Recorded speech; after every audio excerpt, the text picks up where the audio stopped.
Ang liturgy or formal religious program and ritual ba ay talagang worship na?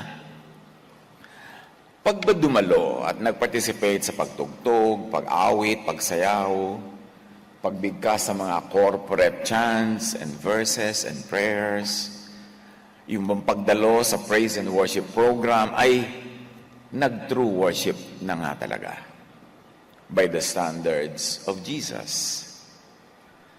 John 4:23, sabi ng Panginoong Hesus, "Subalit dumarating na ang panahon, at ngayon na nga, na ang tunay na sumasamba sa Ama ay sasamba sa Kanya sa Espiritu at sa katotohanan, sapagkat ganyan ang uri ng pagsambang ninanais ng Ama."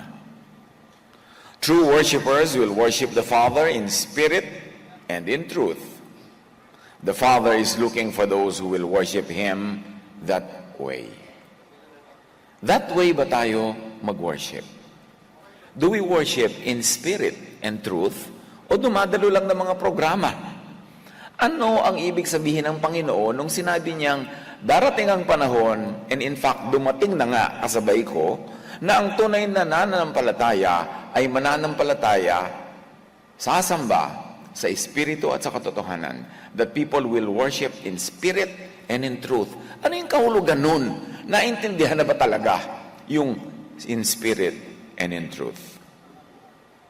At yan ang ating aarukin sa tulong ng ating Panginoong Hesus. In spirit and truth, what it is not. Salamat, Panginoon, dahil maaari kaming manuri ng aming mga sariling mga kaugalian, mga ginagawa sa buhay, at ngayon turuan niyo po kaming suriin if we worship in spirit and truth. Kayo ang mangusap, kaliwanagan niyo ang maghari, turuan niyo po kami tigabayan.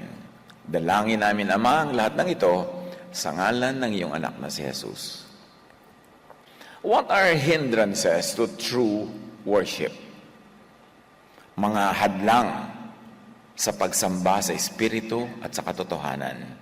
Hango sa encounter ni Jesus with the Samaritan woman, sasala tayo't sasagap ng mga katotohanan na nagbubunyag kung ano ang hindi worship in spirit and truth, para masuri natin ating mga sarili. At sa ating pag-aaral, pag-isipan na agad ang interpretation and application. Kanya-kanya agad isip.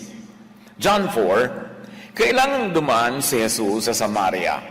So unang hadlang sa spiritual worship, geography, lugar, geographical divisions and distances. Hanggang ngayon, totoo yan. Nagiging hadlang, nagiging bakod ang mga geographical fences. Dumating siya sa isang bayan na tinatawag na Sychar. Malapit ito sa bukid na ibinigay ni Jacob sa kanyang anak na si Joseph. Dito matatagpuan ang balon ni Jacob. Dahil napagod si Jesus sa paglalakbay, umupo siya sa tabi ng balon. Halos katanghalian na noon. Hindrance to worship, history. At hindi na natin iisa-isahin yan dahil marami tayong ibang pag-uusapan. Isipin nyo na lang kung bakit hindrance to true worship ang history. Bakit history also gives walls and fences na hindi mo marating ang spiritual worship. May isang Samaritanang dumating doon upang umigib at sinabi ni Jesus sa kanya, "Maaari bang makiinom?" Wala nun ang kanyang mga alagad dahil sila'y bumibili ng pagkain sa bayan. Sinabi sa kanya ng babae, "Ikaw ay Hudyo at Samaritana naman ako. Bakit ka humihingi sa akin na inumin?" Sinabi niya yon sapagkat hindi nakikihalubilo ang mga Hudyo sa mga Samaritano. Another hindrance, race.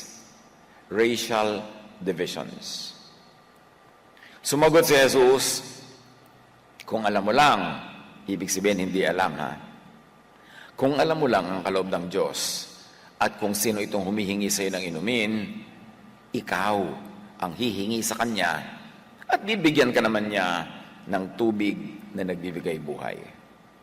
Hindrance to worship, ignorance. This woman was raising religious issues. These Samaritans and the Jews were very religiously informed. Kaya nga sila magkakaaway, naghihiwa-hiwalay dahil pare-pareho silang may alam, although magkakaibang alam. So isang hadlang sa tunay na pagsambang espiritual, ignorance. Religious and spiritual blindness. Maraming sumasamba pero puro faith, pero walang alam from Jesus. Kung kani-kanino galing ang alam. Maraming puro faith pero hindi alam ang tamang pagsamba according to the standards of Jesus. Ni hindi kilala ang tunay na Ama. Ni hindi kilala kung sino ang sinasamba at dapat sambahin. John 4:22, sabi ni Jesus sa babae, ni hindi nyo kilala ang inyong sinasamba. Can you imagine? Samba ka ng samba, tapos hindi mo naman pala kilala kung sino yung sinasamba mo. Parang yumuyuko ka, lumuluho, tapos may kortina. Sa likod pala kung sino yung nandun, hindi mo naman kilala. Sabi ni Jesus, hindi ninyo kilala ang inyong sinasamba. Tayo kaya kilala talaga natin? Suriin. Maraming ignorant of what true spirituality is for and what true spirituality brings and what mere religiosity brings. Magkaiba ang spirituality sa religiosity. Kaya maraming relihiyoso, hindi naman spiritual, at maraming spiritual, hindi relihiyoso. Dapat yan, alamin natin. Now, hindrance and obstacle to true worship, ignorance of the true gift of God, which is grace and love. Yun ang tunay na regalo ng Diyos. Ignorance of life and the living water, who is Jesus, the true Son of God, the true I am. Kasi maraming mga pretenders na I am ng I am. Hindi naman pala talaga sila. Jesus is the true source and giver of life, of the living water. So marami, ignorant sila of the gift of God, the way to receive life and to receive the living water. May mga pambulag kasi, nakakabulag. At ano yon? Primarily, the law. Napakalinaw ng 2 Corinthians 3:14-17. Ngunit naging matigas ang kanilang ulo, kaya't hanggang ngayon nananatili ang talukbong na yon habang binabasa nila ang lumang tipan. Maaalis lamang ang talukbong na yon sa pakikipag-isa kay Kristo, nang ibig sabihin ay pakikipaghiwalay kay Moses sa teachers of the law and Pharisees representing Moses. Napakalaking paghiwalayan sa nakaugaliang paniniwala. Pero sabi ng 2 Corinthians, pagka puro matandang tipan ang laman ng utak mo at puro yung law ni Moses ang laman ng utak mo, may talukbong na nagtatakip sa mata mo para makita si Jesus, para makita yung tunay na bigay ng Diyos na grace and love. Kasi ang mananatiling nagahari sa utak mo ay law, judgment, legalism. Magkakontra yon. At yung isa, tinatakpan ng mata para huwag makita yung isa. Si Jesus and the grace of God through Jesus, love and grace. Sa pagpapatuloy ng binabasa natin sa 2 Corinthians, hanggang ngayon, may talukbong pa ang kanilang isip tuwing binabasa nila ang mga aklat ni Moses. Corinthians ang may sabi niya na, dibdibin natin. Kasi parenthetically, pag nakakita kayo ng mga verses na aking binabasa, tas may parenthesis at iba yung kulay sa loob, ibig sabihin, dagdag ko yon para pandagdag ng pangunawa. Pero hindi yun part of the verses. Only suggested reading and serving. So hanggang ngayon, may talukbong pa ang kanilang mga isip tuwing binabasa nila ang mga aklat ni Moses. Ang dapat basahin ay ang aklat ni Jesus. Yan ang sinasabi kong mga parenthetic sentences. Ngunit kapag lumapit ang tao sa Panginoon, naaalis ang talukbong. Ang Panginoong binabanggit dito ay ang Espiritu, at kung nasaan ang Espiritu ng Panginoon ay mayroong kalayaan. Ibig sabihin, freedom from the law, freedom from judgment, freedom from guilt and fear. At malalaman mo na natanggal na yung talukbong kung na-enjoy mo na, nauunawa at naipapamuhay yung kalayaan na yon. At hindi ka na nabubuhay sa takot, sa judgment at sa law kasi tinanggal na yung talukbong, wala ka ng pagtitig doon sa nakaraan na lumang tipan dahil nakatingin ka ngayon sa bagong tipan, sa dugo ni Jesus, which is freedom, love, and grace. Ituloy natin ang kwento ng encounter ni Jesus with this woman. At siguro, 5,000 beses na nating binasa ito eh. Pero ito yung binabasa natin, naghahanap tayo ng mga bagong mga katuruan. Nagsalita ang babae, Ginoo, malalim ang balong ito at wala ka namang pansalok. Saan ka kukuha ng tubig na nagbibigay buhay? Ang balong ito ay pamana pa sa amin ng aming ninunong si Jacob. You see, meron na naman siyang racial superiority kasi ninuno daw niya si Jacob at yung balon kanila hindi sa mga Hudyo, hindi sa lahi ni Jesus. Dito siya uminom, gayon din ang kanyang mga anak at mga hayop. Higit ka pa ba sa kanya? Sabi niya, you see, the racial issues, these geographical issues na naghahati-hati sa tao. So hindrance to worship here is racial, tribal, national pride, and prejudice. Na hanggang ngayon, among Christians around the world ay buhay na buhay pa. May mga lahing may superiority complex, may mga lahing may inferiority complex, dahil iniisip nila yung mga lahing may superiority complex ay superior nga. So hindrance yun sa true fellowship in worship. Sumagot si Jesus, ang bawat umiinom ng tubig na ito'y muling mauuhaw. Ngunit ang sino mang uminom sa tubig na ibibigay ko sa kanya ay hindi na muling mauuhaw kailanman. Ang tubig na ibibigay ko ay magiging batis sa loob niya. Ang patuloy na bubukal at magbibigay sa kanya ng buhay na walang hanggan. Kitang-kita natin dito, yung buhay na ibibigay ni Jesus ay nasa loob ng tao, wala sa labas. Hindi mo kailangang maghanap kung saan-saan, umakyat ng mga bundok, lumusong ng mga libis, tumawid ng mga dagat, dahil sabi, ang tubig ng buhay na ito, ang buhay na walang hanggang ito ay bubukal sa inyong kalooban.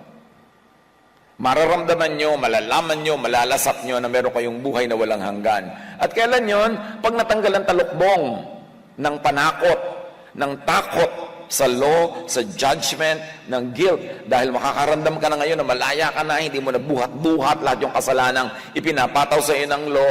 Meron ka ng pakiramdam na meron ka talagang buhay na walang hanggan, magaan, masaya, tahimik, payapa. Kaya sabi niya, sa kalooban mo yan manggagaling. Kaya ang dapat magbago sa tao ay ang kanyang kalooban. Ang kanyang pananaw, ang kanyang utak, ang kanyang isip.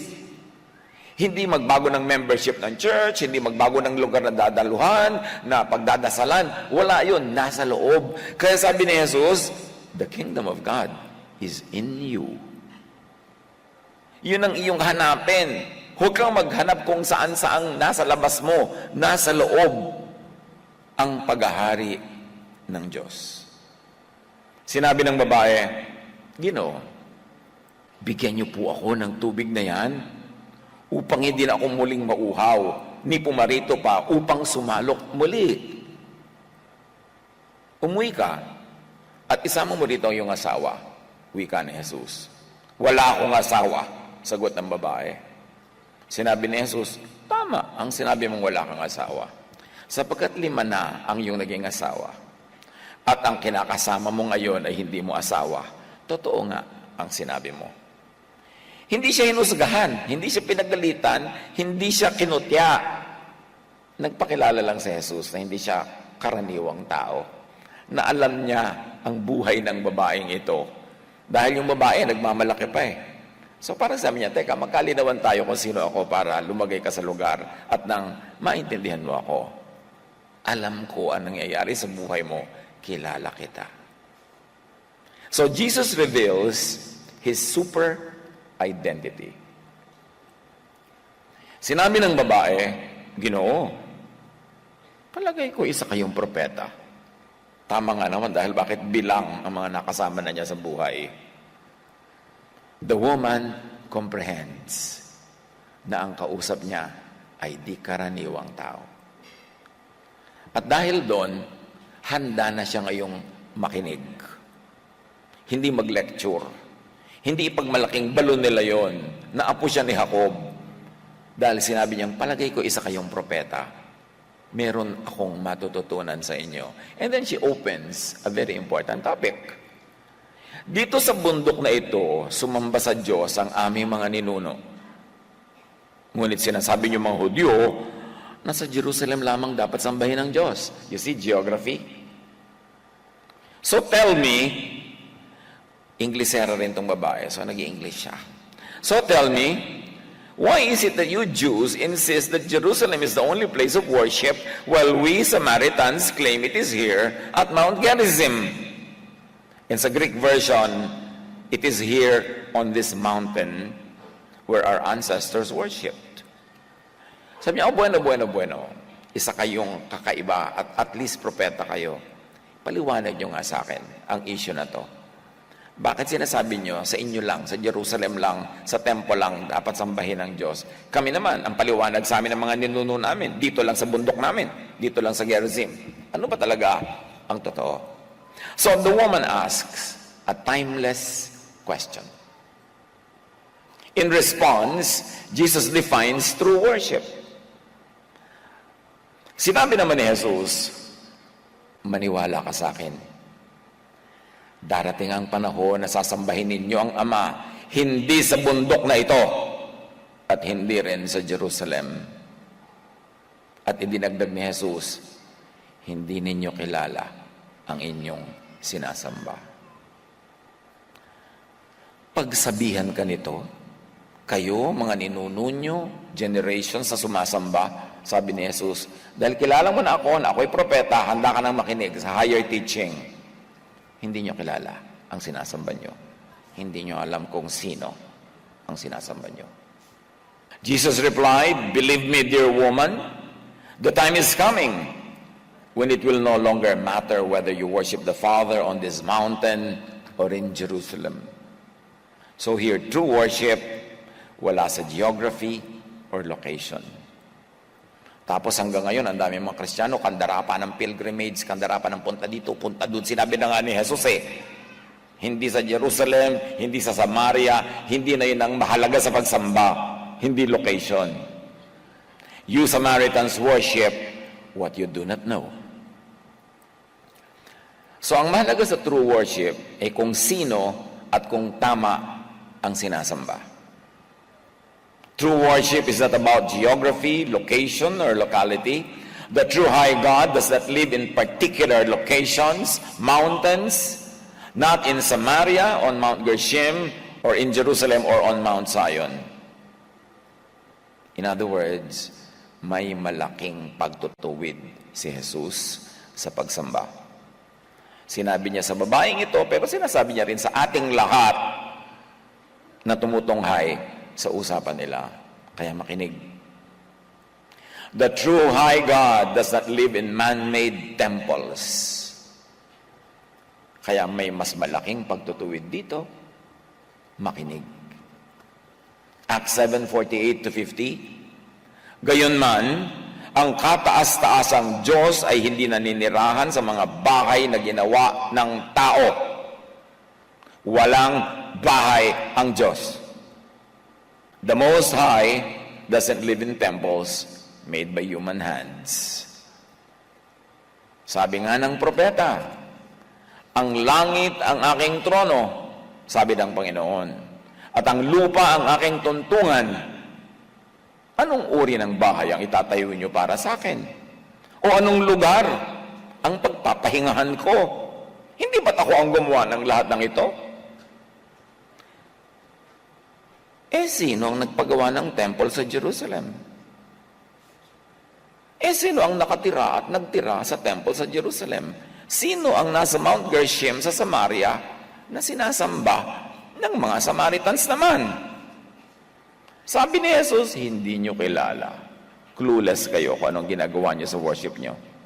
John 4:22, hindi nyo kilala ang inyong sinasamba. Basta samba kayo ng samba. Dapat alamin nyo muna para magkaroon kayo ng true worship. Ngayon sa ganito mga kapatid, ang pangangaral ay hindi lamang sa pagbibigay ng sagot, kundi sa pagbibigay din ng tamang tanong at sa pagbibigay ng pagkakataon sa bawat isa na magtanong, manuri at maghanap ng sagot. Yan ang homework niyong lahat.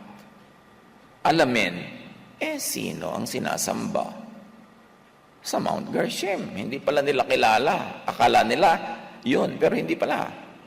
Sino ang nagpagawa at nagtira sa temple sa Jerusalem? Gayong sinasabi ng Scripture, God, the Most High, does not live in temples. Homework nyo yan. Next month, kayo ang magpipreach dito.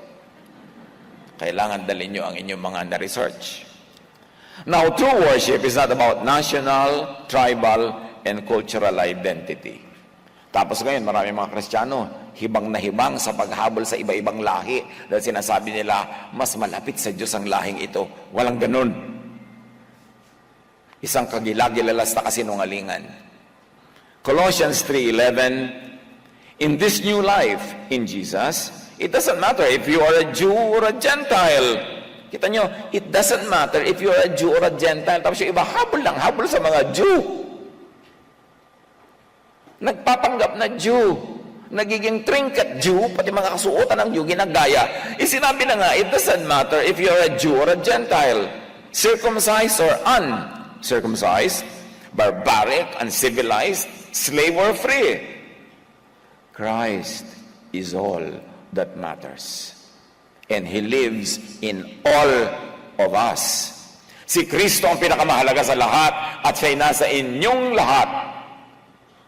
Pag-isipan niyong mabuti yan, siyempre, ibig siyang angkinin at solohin ng kung sino-sino. So sasabihin lang, wala pa sa'yo si Kristo hanggang di namin binibigay sa'yo. Hanggang di ka namin binabautismuhan, o hindi ka namin kinukulto, hindi ka namin tinuturuan, wala pa sa'yo si Kristo. Sinabi na nga nasa inyong lahat ang Panginoon. Dapat nyo lang hanapin, dapat yung hukayin kung nasa kaloob-looban, because the kingdom is in you. Dinala na ni Jesus nung dumating siya.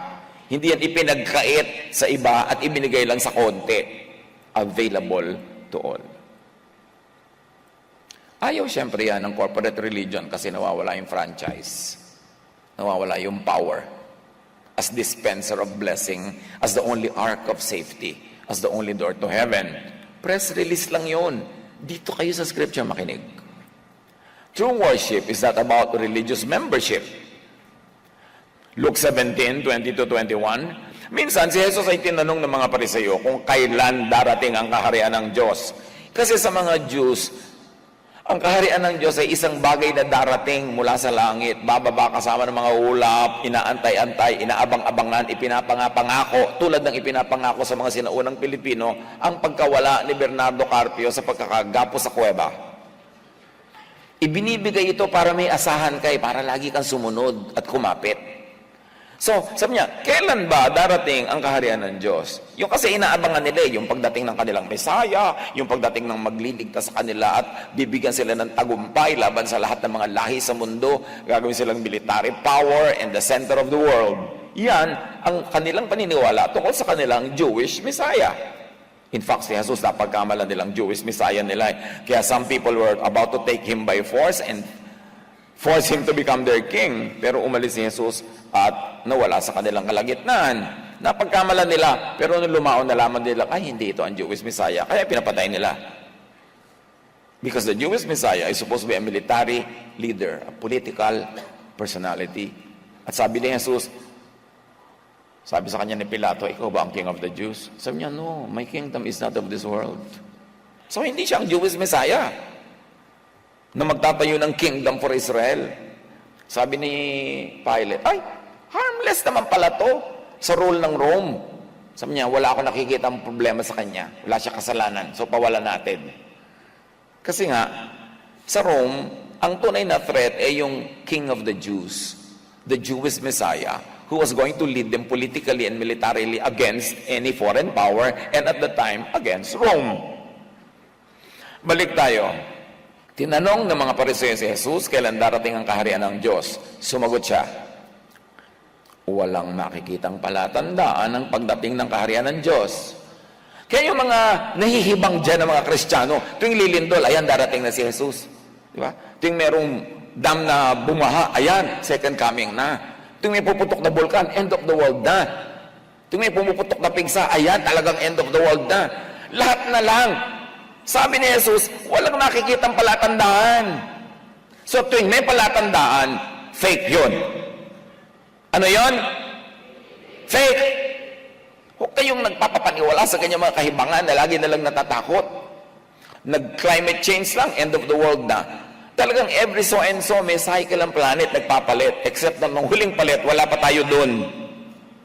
Hindi natin nakita. Pero ngayon, nagpapalit lang, mag-adjust ka lang.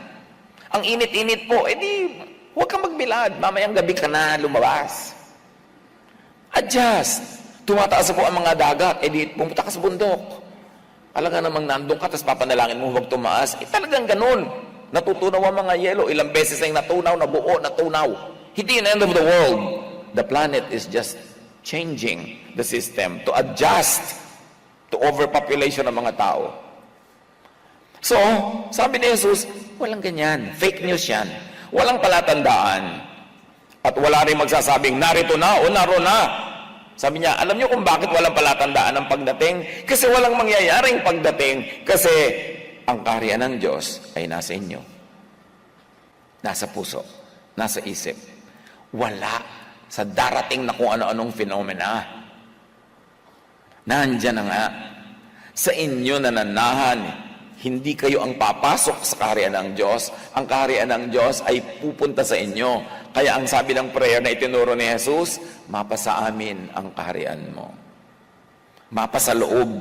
Hindi yung darating na parang mga ulap-ulap. The kingdom of God is already among you. Sabi ni Jesus, the kingdom of God is in you. Sobra yung pag-isipan yan. Huwag lang madinig, tapos lalampas. Ilang beses na natin narinig yan, pero iniisip ba natin kung anong kahulugan? That the kingdom of God is in us. True worship is not about particular methods and rituals and liturgies. Pinag-aaway-awayan pa yan. Noong 1980s, yung mga conservative at nagiging contemporary Christian churches noon, nagbabangayan, naghihiwalay, nag-i-split ang mga church on the simple issue kung gagamit ng drums sa worship. Worship team, parinigan ng drums. Awat na. Yang drum na yan, ang daming churches nag-split.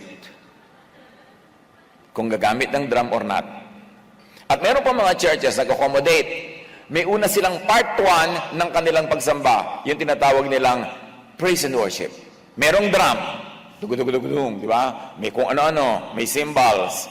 Tapos noon, may konting pahinga. And now, part 2, magsisimula na ang banal na pagsamba. Ibig sabihin, organ na lang yung tugtog. Yan yung mga nagdi-divide. Mga issues na hindi naman dapat ginagawang issue. Kailan ba mag-offering before or after the message? Kailan ba tatayo, uupo? Yan pinag-aaway-awayan. Pero wala yan dyan. Romans 12:1-2, I plead with you to give your bodies to God. Let them be a living, meaning not dead, and holy sacrifice, the kind He will find acceptable. Ang isa daw tunay na worship, in spirit and in truth, is to give your body as a living sacrifice. Ano yun? Ihahain mo ang sarili mo para saksakin dyan, sunugin? No.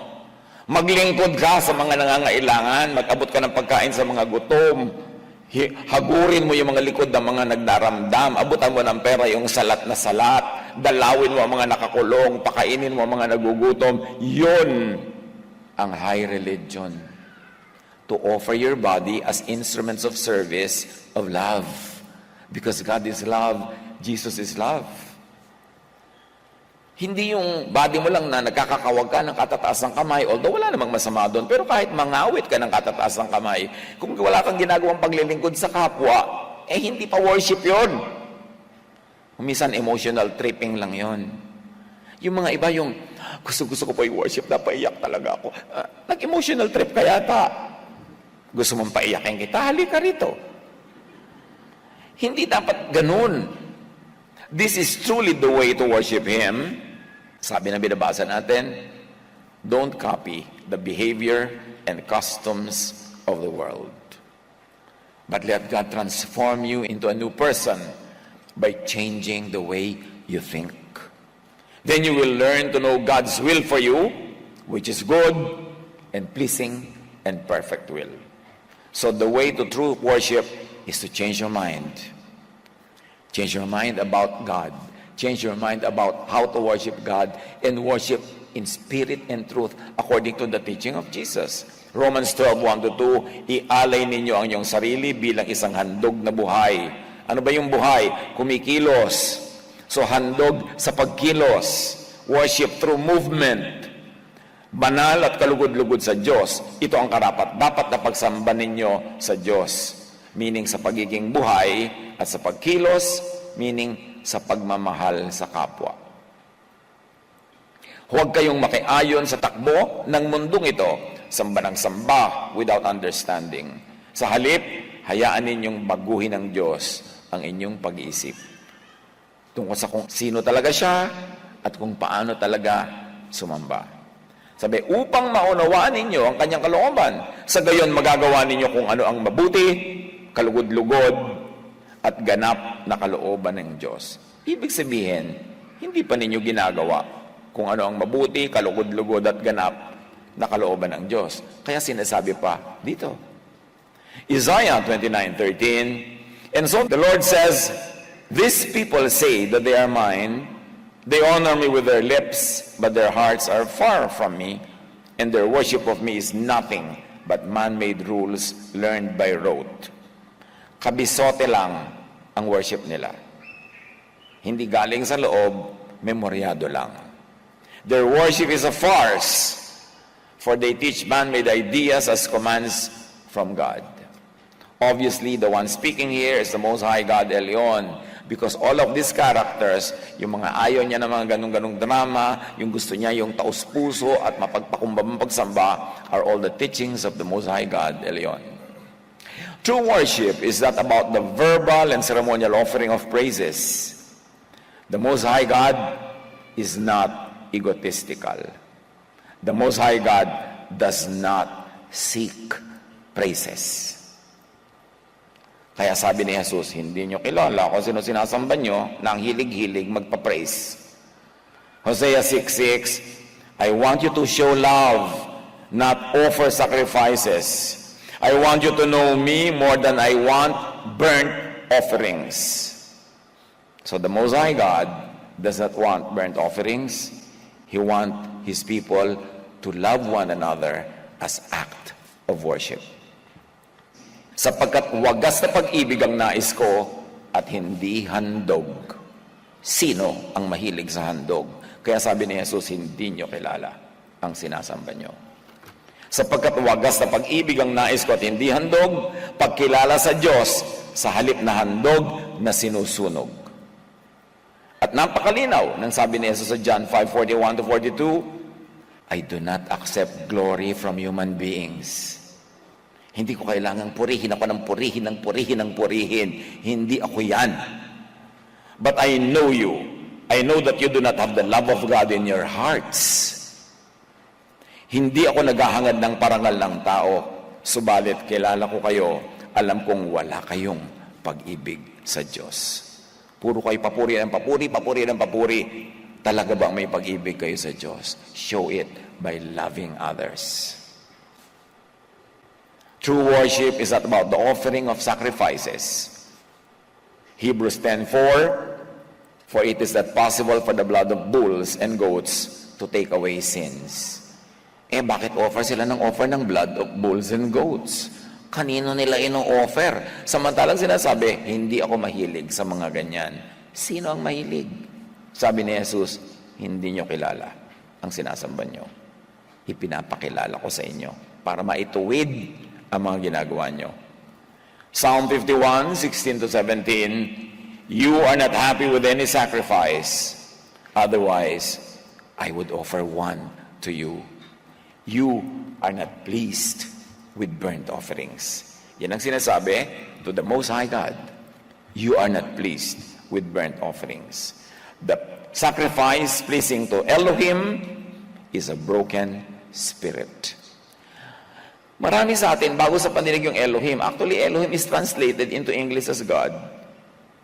So actually, ang Hebrew nun, Elohim. Kaya pag-aralan nyo, and there's that version of the Bible the names of God Bible version that does not translate the Hebrew words.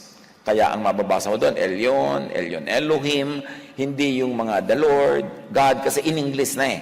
Nawawala tuloy yung identity. I encourage you to read the Old Testament, especially in the names of God Bible version, because there, the names are revealed as they are given in Hebrew. Hindi nakakubli sa mga English translations. John 4, subalit dumarating na ang panahon, sabi ni Jesus, at ngayon na ngayon, na mga tunay na sumasamba sa Ama ay sasamba sa Kanya sa Espiritu at sa katotohanan, sapagkat yan ang uri ng pagsambang ninanais ng Ama. Kung dumarating pa lang ang panahon ng tamang pagsamba, ibig sabihin, all throughout history, hindi tama ang pagsamba nila. Dahil bakit sinasabi ni Jesus, dumarating na ang panahon at ngayon na nga, na ang tunay na sumasamba sa Ama ay sasamba sa Kanya sa Espiritu at sa katotohanan, not in the manner that you Samaritans and not even the Jews in Jerusalem do. Malaking revelation yan. Huwag nating lampas-lampasan yung turo ni Jesus para kumapit tayo at mangunyapit na parang toko sa mga nakasanayan nating kahulugan nun. Hingin natin kay Jesus, ano ba talagang sinasabi niya para tayo makasunod? But the time is coming, sabi ni Jesus. Indeed, it's here now when true worshipers will worship the Father in spirit and in truth. The Father is looking for those who will worship Him that way. Yun ang hinahanap ng Ama na pagsamba.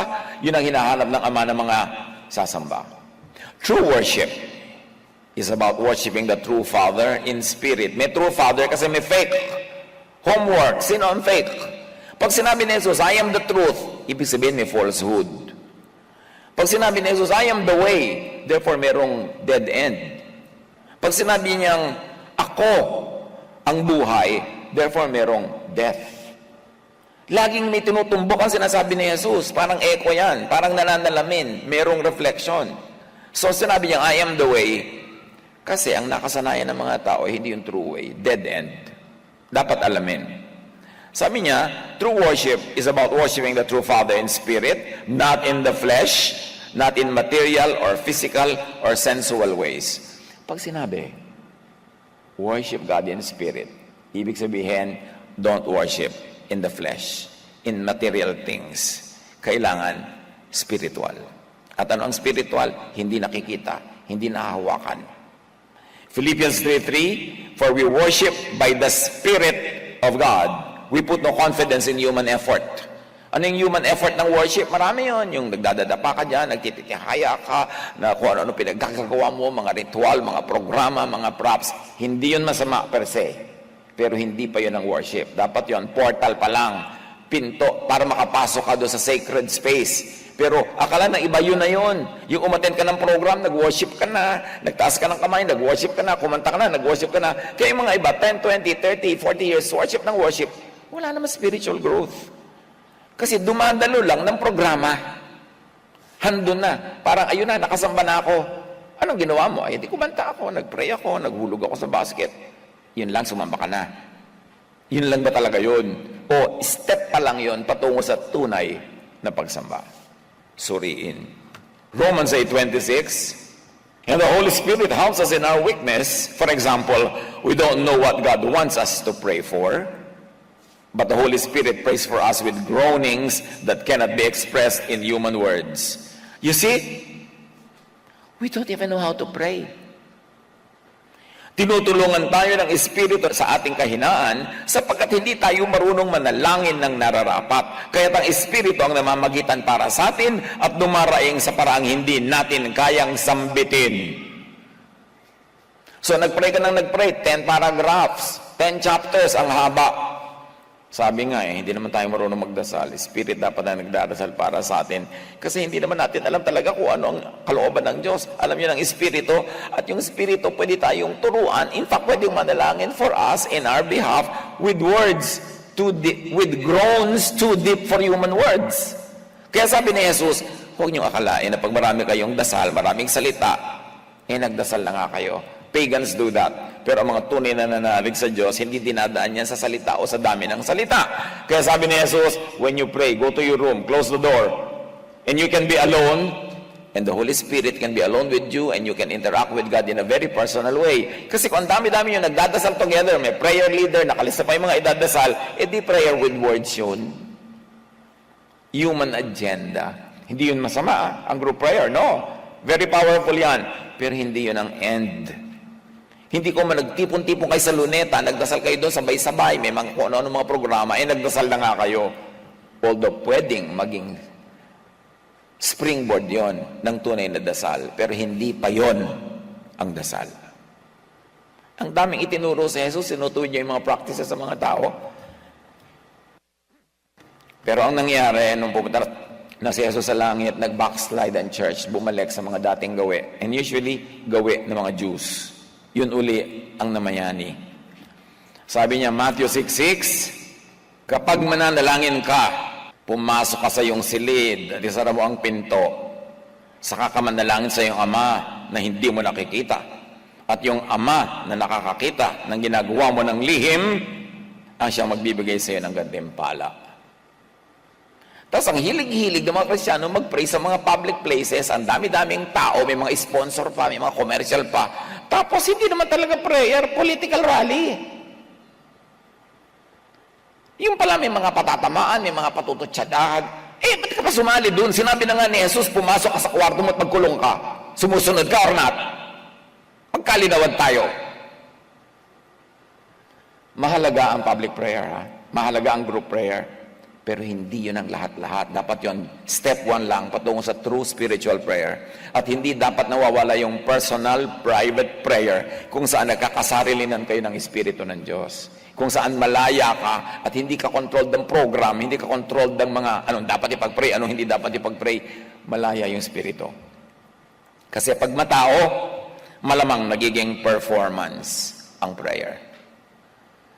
Kaya mga iba, ma-assign sila mag-pray. Pastor, ano po kayo pagpe-pray ko para magandang pakinggan? Ba't naman kailangan magandang pakinggan? Siyempre naman po, may audience, kailangan naman impressive. Ba't di ka dala magsayaw? Kasi gusto mo pala magpa-impress. Hindi ka pa pwedeng manalangin mula sa puso. Kailangan mo lagyan ng script para sigurado kang correct ang grammar, agree ang subject and predicate mo, at profound, blah, blah, blah. Kaya mga iba magpe-pray. Ang tunay na boses nila ganito, mga kapatid, tayo na pong kumain. Pero pag magpe-pray, Panginoong, performance, nangongongo. No? At kaya mahalaga ang personal prayer. Itinutuwid ni Jesus. True worship is about worshiping the Father, the Most High, not by set and formal rituals and formulas and liturgies and programs. Matthew 6:5-6. When you pray, don't be like the hypocrites who love to pray publicly on street corners and in the synagogues where everyone can see them. Mark 12:33. And I know it is important to love Him with all my heart and all my understanding and all my strength, and to love my neighbor as myself. Listen, church. This is more important than to offer all the burnt offerings and sacrifices. Mahalin mo daw ang iyong kapwa, mas mahalaga kaysa dalhin mo lahat ang handog. Than to offer all the burnt offerings and sacrifices required by the law. In other words, loving others is more important than worship in the temple where all those offerings are made. Loving others is high worship. True worship is about worshiping the Father, the Most High, not by formal programs that need and feature material tools, locations, temples, buildings, artifacts, and other props. Kaya, pinapasimplify ko ang ating mga sambahay, ang ating mga Bible study. Hindi mo kailangan ng mga drum set, ng mga organ, mga pagtugtog. Kung meron, mabuti. Pero kung wala, don't stress yourself. Kasi hindi naman umiikot doon ang tunay na worship. Kundi sa pagmamahal sa kapwa. Kahit kumanta kayo a cappella, sumabay kayo sa plaka o sa tugtog o sa electronic music, basta tumutulong kayo sa kapwa, nag-worship kayo ng mabuting-mabuti. Pero kung may organ nga kayo na 10 million pesos, ang ganda-ganda nga ng hall ninyo, tapos hindi naman kayo tumutulong sa kapwa, walang worship na naganap, umattend lang kayo ng program. Matthew 18:20, for where 2 or 3 are gathered as my followers, I am there among them. So you see, hindi mo kailangan magpa-register sa SEC. Hindi mo kailangan bigyan ng authority ng mga self-appointed, mga kung sino-sinong high-sounding religious leaders na kailangan para ka makapagtayo ng church, may authority nila, may pirma nila. Sabi ni Jesus, pag may 2 o 3 sumasamba sa akin, may church. Nandun kayo, nandun ako, kahit saang lugar yan. Hindi mahalaga ang location. Ang mahalaga yung puso na kayo ay nananalig at sumasamba kay Jesus. Acts 17, 24-25. At ang mahalaga, sumasamba sa Ama sa ngalan ni Jesus. He is the God who made the world and everything in it. Since He is Lord of heaven and earth, He doesn't live in man-made temples, and human hands can serve His needs, for He has no needs. Napakalaking pang-blackmail ng church. Serve God. Sinabi dito, you cannot serve God. God has no needs. But yes, we serve our church. We serve one another. Tutugtog ako ng maganda to serve you para ma-inspire kayo na kumanta at yung kanta maging portal into a higher level of spirituality. Makapasok tayo sa sacred space through music. Yes, magdo-donate ako para magkaroon tayo ng bubong, magkaroon tayo ng pang-rent, meron tayong silyang upuan, pero hindi yun service to God. God doesn't need service. Pang-blackmail lang yan na nagpa-fundraising. We serve one another. But when we serve one another, we serve God. Kasi sabi ni Jesus, when you do this to the least of me, do it to me. So, pinunasan mo yung mga silya para may upan silang malinis, you are serving them, you are serving me. Pero huwag tayong pauto na serve God. Yung para bang napakalaking kataksilan na umabsent ka minsan sa church dahil umattend ka sa libing ng lola mo. Tapos ba-blackmailing ka na kailangan unahin ng Diyos. Bakit? Ang pagmamahal ko ba sa lola ko o sa kanyang alaala ay hindi pag-una sa Diyos? Kasi yun nga ang mga ginagawa ng mga religion, ine-exploit ang mga tao, inuuto in the name of God. Kaya sabi ni Jesus, no. Worship in spirit. Worship in truth. And then to continue with the verse, He Himself gives life and breath to everything, and He satisfies every need. Ang Diyos na gumawa ng sanlibutan, at lahat ng naririto ay ang Panginoon ng langit at lupa, hindi naninirahan sa mga templong ginawa ng tao. Hindi rin siya nangangailangan ng anumang tulong o paglilingkod ng tao, sapagkat siya mismo ang nagbibigay ng buhay, hininga at lahat ng bagay sa sangkatauhan.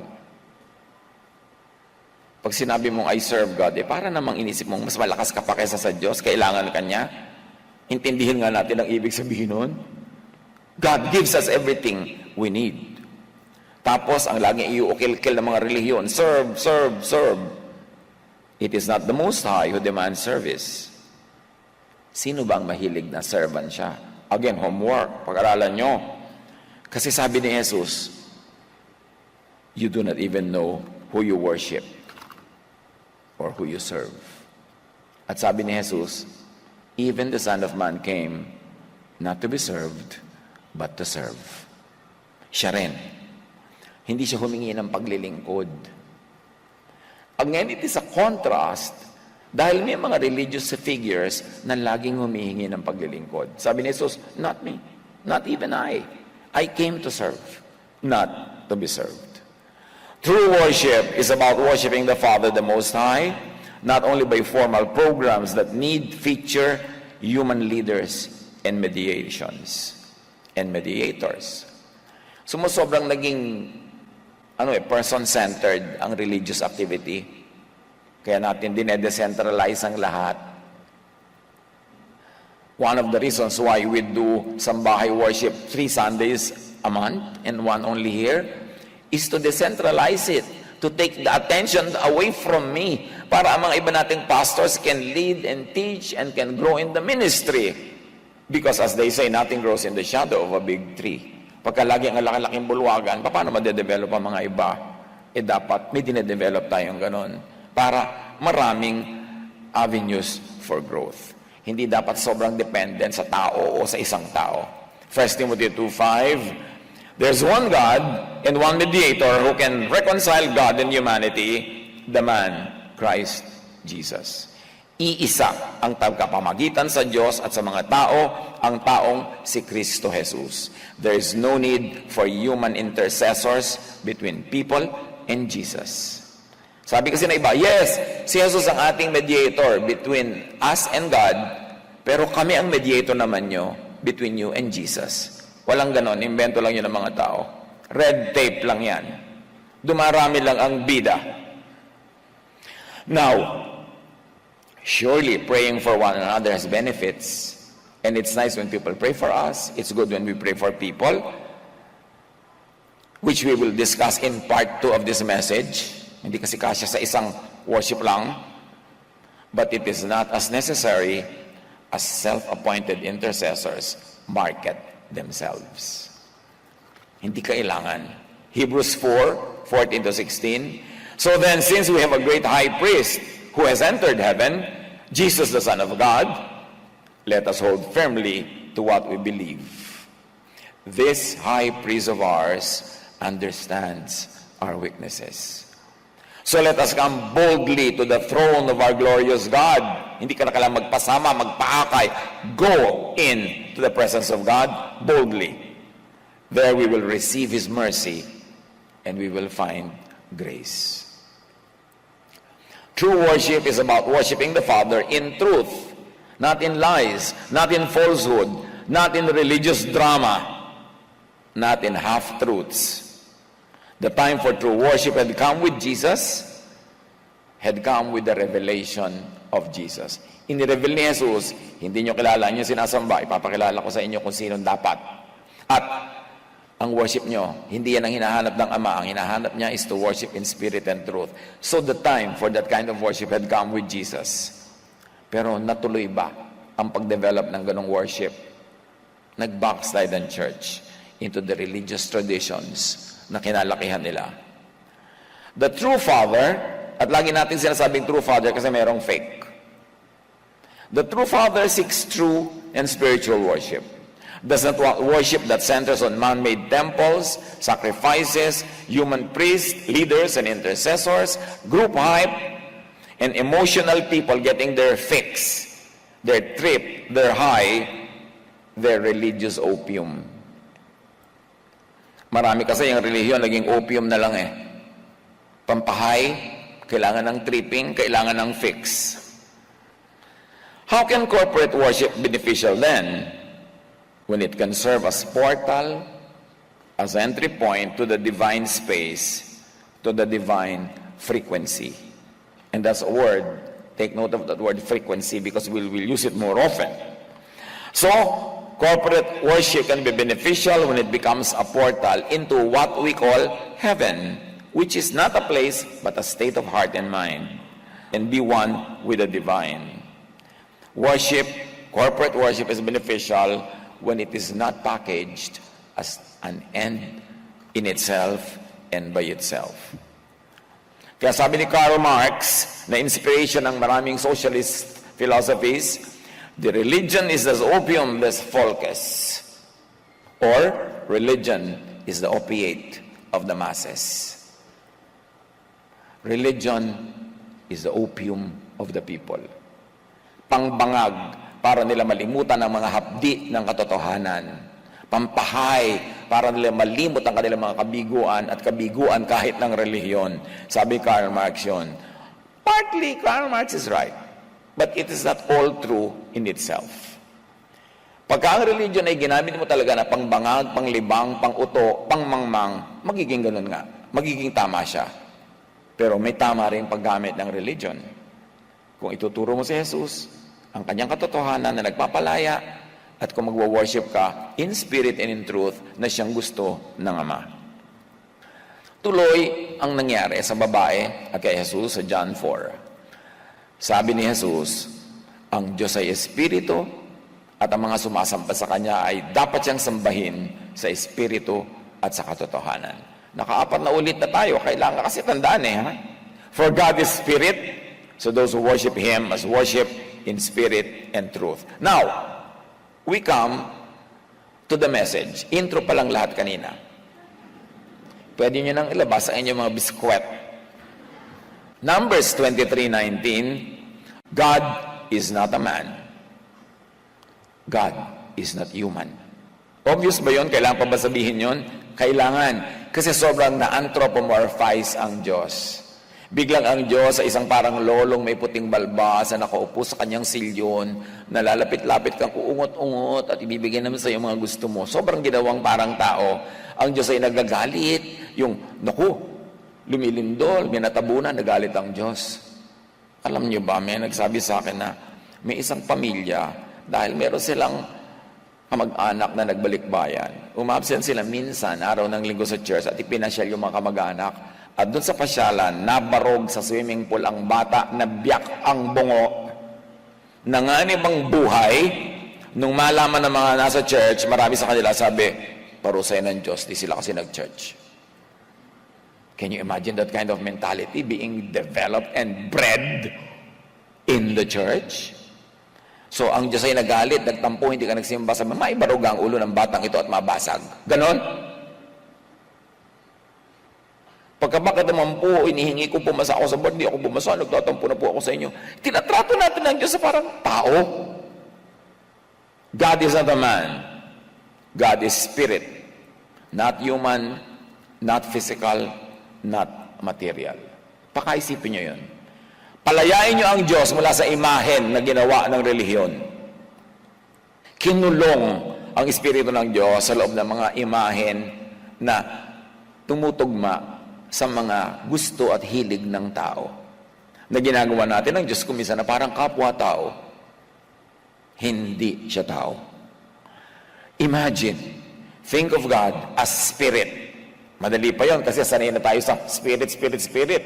Pero, kung hindi siya tao, hindi siya material existence, imagine and think of God as thought wave, as frequency, vibration, as energy. Bago kayo mag-nosebleed, magdahan-dahan kayo. Mag-isip lang kayo. Kung ayaw nyo mamaya, di wag, pero isipin nyo muna. Imagine and think of worship in spirit as worship in thought wave, in frequency, in vibration, and energy. Absent po ako nung ituro yan nun eh. Well, mag-review ka. This reading of Jesus as worship in spirit and in truth, as worship in thought wave, frequency, and vibration and energy will be discussed in part 2 of this message. We shall attempt to read Jesus as worship in spirit in the light of and in relation to quantum and classical physics. Pinantal na yung iba, nadinig pa lang yung physics, geometry, tinitigdas na. Kailangan pag-aralan yan. Alam niyo mga itinuturo ng high school? Very important, buong buhay. So, pag-aralan natin in terms of resonance, neuroscience, psychology, and philosophy. Dahil nandun lahat ang katotohanan, hindi lang nasa loob ng simbahan. Hindi lang nasa loob ng catechism books. Colossians 3:2, set your mind on things above, meaning invisible. Ano pa ba ang invisible, kundi yung kakaiba o yung iba? So, set your minds on things above, not on earthly things, not on the visible. At ano pa ba ang visible, kundi yung nakasanayan?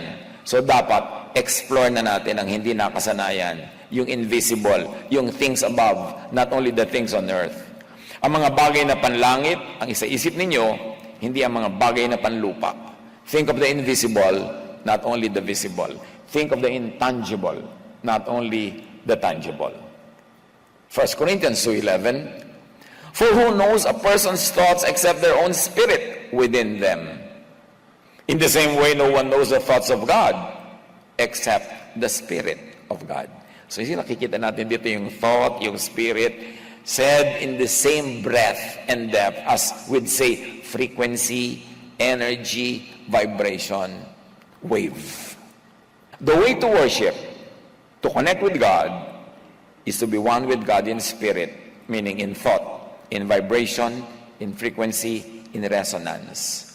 As dagdag and necessary na susundan ng mga more conventional acts of worship. Kaya sabi natin, yung mga pagkanta, pag-awit, pagdarasal, pagsasama-sama, dapat yon step yon towards a higher kind of fellowship with the divine. God and the Holy Spirit have certain vibrations You have certain vibrations, and everything around you has certain vibrations. If we align our vibrations to God's, amazing things begin to happen. At ayan ang reference. Snapshot nyo para pwede nyong balik-balikan at pag-aralan. Yan ang sabi dyan. True worship in spirit is aligning with God's spirit or God's vibration. Kasi nga yung word na spirit, gas-gas na, hindi na natin nakikitaan ng meaning yan Basta hindi body, hindi physical spirit. So, God vibration. John 4:24, so those who worship Him must worship in spirit, meaning not human, not physical and material ways, and it can be thought wave, frequency, vibration, energy. John 4, ang Diyos ay Espiritu, at ang mga sumasamba sa Kanya ay dapat siyang sambahin sa Espiritu at katotohanan. So imagine, equate worship and prayer with quantum physics. Yung necessary development ng classical physics. According to science, everything is connected. Energy is eternal, and consciousness is dynamic. Anong conclusion and application nito? Prayer has real power. So then, get us wrong. Mabuti yung group prayer, mabuti yung mga nagpe-pray kayo together, kaya lang hindi dapat yun ang end. Beginning pa lang dapat yun. No? So equate prayer with quantums, observation, and tunneling. And in the previous months, we have discussed observation and tunneling already in line with prayer. That prayer, ang equivalent niya sa quantum is observation and tunneling. What are we saying here? That the most important universal truths in creation are said in religious terms, but are also now explained in scientific terms. Hindi yan magkakontra. Magka-agree. Dapat lang pareho mong unawain para makita mo na nag-agree sila. And as we always say, science could be God's last prophet. Na ang talaga magpapaliwanag ng mga hiwaga ng Diyos, hindi mga religious gobbledygook, kundi science. Na lingkod ng Diyos ang science. Hindi kumalaban ng science sa Diyos. Yung mga relihiyoso lang, kinakalaban yung science kasi nawawala yung power nila to be the sole dispenser of truth. Pero mahalaga, mag-search in spirit and truth. Balik sa kwento ng babae. Sinabi ng babae, nalalaman ko pong darating ang Mesiyas, ang tinatawag na Kristo. Pagdating niya, siya ay magpapahayag sa amin ng lahat ng bagay. Sumagot si Jesus, akong kausap mo ngayon ang iyong tinutukoy. Then Jesus told her, I am that Messiah. Not the Jewish Messiah, but that true Messiah. The I am is here. I am the Lord. I am the one speaking to you. Iniwan ng babae ang kanyang banga. Bumalik sa bayan at sinabi sa mga taga roon, halik kayo, tingnan ninyo nga, taong nagsabi sa akin ng lahat ng ginawa ko. So you see, it was important for Jesus to tell the woman that I know you and I know what's happening in your life. Yun ang naging kapitan niya para maniwala siya kay Jesus. Sabi, tingnan nyo ang taong nagsabi sa akin ng lahat ng ginawa ko. Siya na kaya ang Kristo? Kaya't lumabas ng bayan ng mga tao at nagpunta kay Jesus. So na-solve yung gender divisions and gender issues. This time the woman became the prophetess. She became the one who declared truth. She was the one who preached Jesus to the people. Tapos ngayon, pagbabawalan ng mga Pharisaic churches ang women to speak. Nag-backslide na naman sila sa law. Now, Jesus crossed and broke geographical, racial, social, gender divides. Tapos even Jesus' followers backslid to so much Mosesness and Phariseesness, even and especially on gender and dietary issues. But that is another topic. Jesus does the work of teaching about true worship. He corrected many false forms of worship which were prevalent at His time. Mark 7:6-7, sinagot sila ni Jesus, mga mapagkunwari, tama nga ang sinabi ni Isaias tungkol sa inyo ng kanyang isulat. Ang paggalang sa akin ng bayang ito ay pakunwari lamang, sapagkat ito'y sa bibig at hindi sa puso bumubukal. Walang kabuluhan ang kanilang pagsamba. So you see, kaya sabi ni Jesus, you should worship in spirit and truth. sapagkat itinuturo nilang galing sa Diyos ang kanilang mga utos. Let me pause here a while, mga kapatid, para sa isang kapaki-pakinabang na application. Kung ang daming nagtatali, gumagapos, nagkukulong sa inyo, pumipigil sa inyo na ma-develop, lumigaya, sumaya, suriin nyo muna, baka yun ay mga inventong utos ng relihiyon na sabi nila utos ng Diyos. Huwag niyong sayangin ang inyong buhay, biguin ang lahat ng inyong mga pangarap, sikilin ang lahat ng inyong damdamin sa pagsunod sa mga utos ng relihiyon na sinabi ni Jesus, marami dyan, utos lang nila. Sinasabi nila, utos ng Diyos. Manuri muna kayo bago kayo mag-sacrifice. Sayang ang maiksing buhay. Sabi ni Jesus, I came that you might have life and have it to the full. Pero kung makikinig ka sa religion, lalo sa Pharisaic religion, sabi niya, hindi, magdusa ka, maghirap ka dito, sa langit ka nalang bumawi. Hindi yun ang utos ni Jesus. Sabi niya, mapasa amin ang kaharian mo, ngayon na dumating na yung kapayapaan, yung kapunuan, yung kaligayahan, kasiyahan, dumating na. Huwag na namin hintayin mamatay pa kami para namin maranasan ang pagpapala ng Diyos. Pero ang tinuturo ng maraming religion, magtiis ka na lang, sa langit ka bumawi. Pang-uto lang yun. Huwag kayong pauto. Suriin nyo ang lahat ng pumipigil sa inyo para maging ganap, maging buo, maging masaya. Baka hindi naman talaga Diyos. Kasi si Jesus, isa lang ang iniwan niyang command. Love. Importante.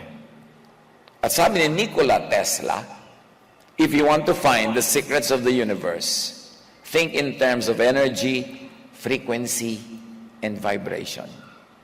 And I invite you to think of God also in these terms. Kasi God is not a man.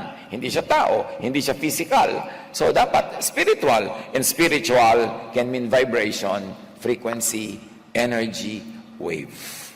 Philippians 2:13, that energy is God's energy. An energy deep within you. God Himself willing and working at what will give Him the most pleasure. At the heart of the universe is a steady, insistent beat.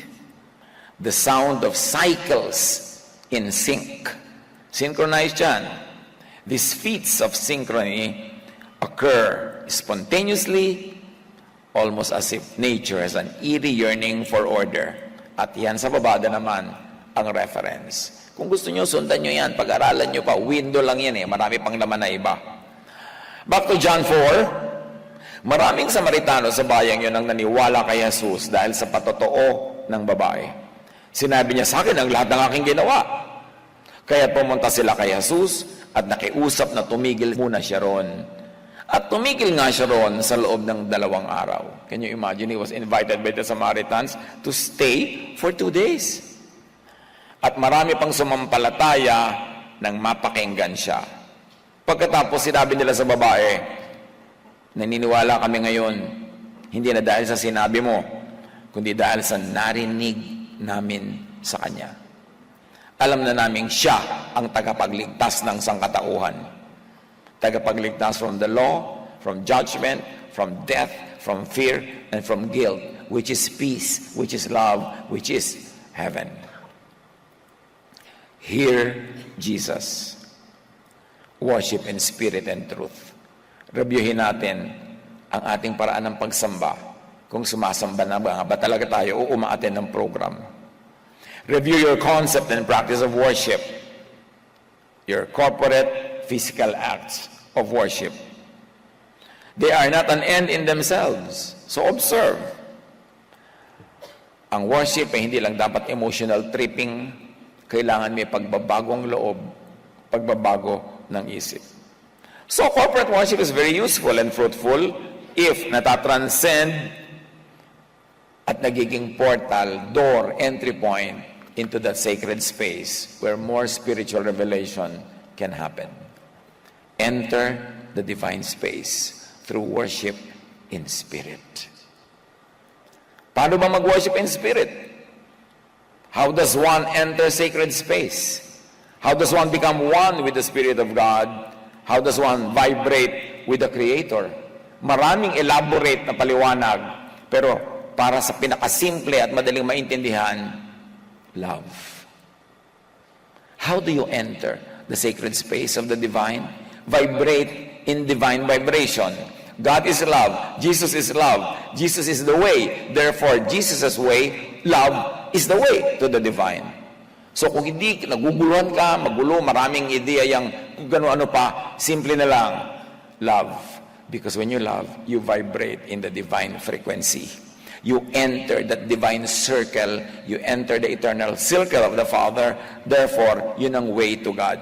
Jesus is the way to God. And Jesus' way is the way of love. Therefore, if you love, you are following in the way. Therefore, papunta ka sa divine frequency, sa divine circle, sa divine space.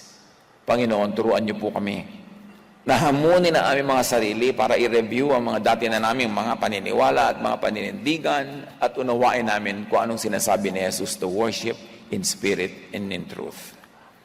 Huwag kaming panghinaan ng loob kung kailangan namin magpalit ng isip, kung kailangan mag-aral pa, mag-review pa, because you want us to grow from glory to glory. And to grow, we have to outgrow our previous situation. Mangaral po kayo, patuloy niyo pong buksan ang aming isip. Manalangin tayo, sarilinan sa Panginoon, at humingi pa tayo ng mga kakayanan upang maunawa ang mga mukhang mahihiwaga, pero actually ay mga simpleng bagay, especially when understood from God's probably last prophet, science. Be with the Lord in silent reflection.